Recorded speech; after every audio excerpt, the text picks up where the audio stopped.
Sabe selamat linggo nalatai, salam sahujud karende malempang. Om Swastiastu. Perkenalkan, nama saya Dewi Sinta. Di video kali ini, saya akan menyampaikan materi pendidikan agama Hindu dan budi pekerti tingkat SMA dan SMK kelas 10. Adapun materi yang akan saya sampaikan yaitu nilai-nilai yajna dalam Ramayana. Setelah mempelajari video ini, diharapkan siswa dapat menjelaskan pengertian yajna. Selanjutnya, siswa dapat menyebutkan jenis-jenis yajna dan contoh-contoh pelaksanaan yajna. Baik, kita masuk pada subbahasan pertama, yaitu pengertian yajna. Nah, apa sih yajna itu? Dan untuk lebih jelasnya, mari kita simak penjelasan berikut. Yajna berasal dari bahasa Sanskerta dari akar kata yaj yang artinya pemujaan, persembahan, atau juga korban suci. Yajna adalah segala bentuk pemujaan atau persembahan dan pengorbanan yang dilaksanakan secara tulus ikhlas untuk tujuan-tujuan mulia dan luhur. Inti dari pelaksanaan yajna adalah persembahan dan bakti manusia untuk mendekatkan diri kepada Tuhan yang diimplementasikan dalam bentuk karya, perbuatan, sriya, ketulusan, budi, kesadaran, dan bakti persembahan.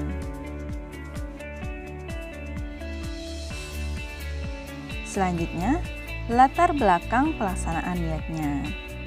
Yajna dilaksanakan atas dasar 3 hutang atau yang disebut juga dengan trirana. Apa saja ketiga hutang itu? Yang pertama adalah Dewa Rena, yaitu hutang kepada Tuhan Sang Pencipta atas anugerah napas dan kehidupan kita di dunia ini. Kemudian selanjutnya yang kedua adalah Resi Rena, yaitu hutang kepada resi atau guru atau juga pendeta atas ilmu dan tuntunannya bagi kehidupan kita.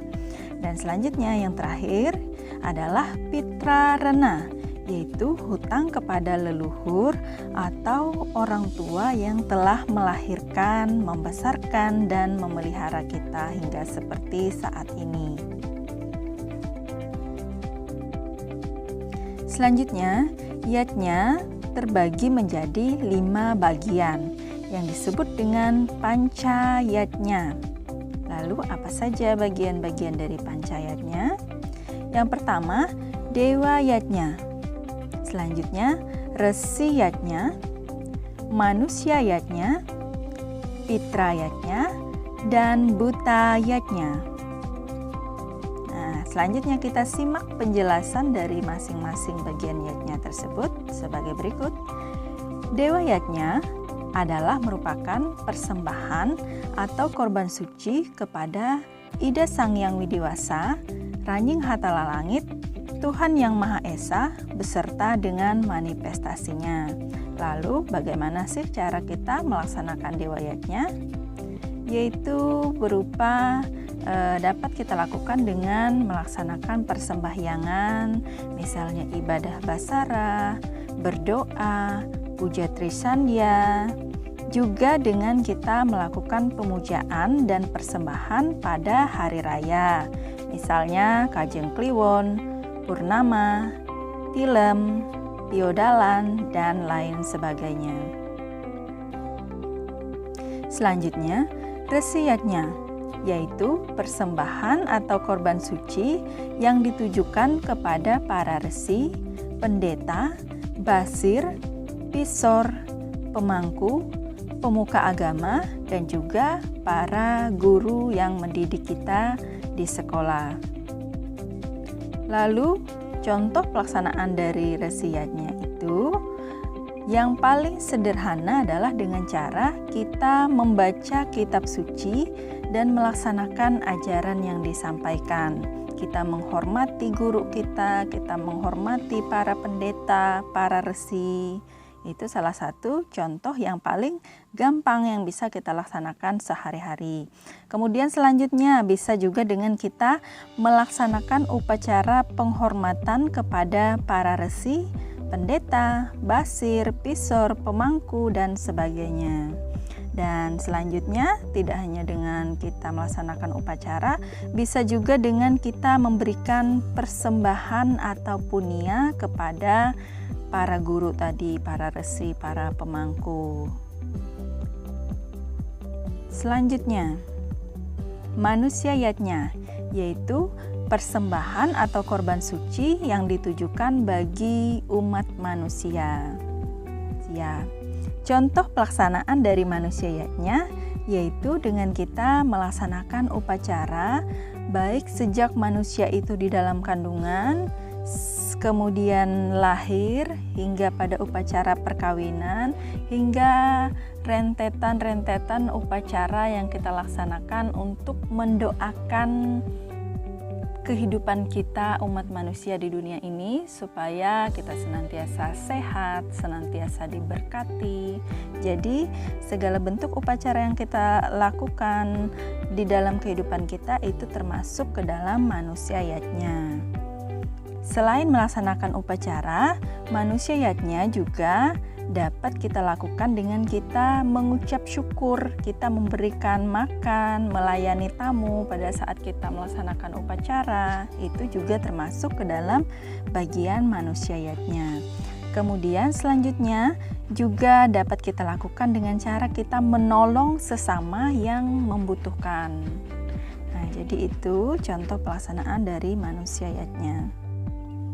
Selanjutnya pitra yatnya, yaitu persembahan atau korban suci yang ditujukan kepada para leluhur.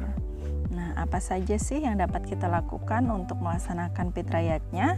Yang paling gampang, paling simpel adalah dengan kita berbakti kepada orang tua. Kita mengikuti, kita menuruti nasihat yang diberikan oleh orang tua kepada kita menghormati orang tua, kita membahagiakan orang tua. Itu adalah salah satu contoh dari pelaksanaan pitra yatnya.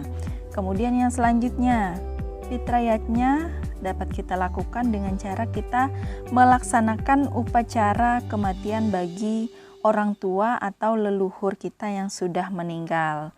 Nah, kalau kita di sini di Kalimantan Tengah, rentetan upacara pitra yatnya yang dapat kita laksanakan yaitu yang pertama dari penguburannya, kemudian tantulak ambut rutas mate, hingga pada tingkatan ritual paling akhir yaitu tiwah atau juga ngaben bagi saudara-saudara kita yang dari Bali. Kemudian selanjutnya yang terakhir adalah buta yatnya.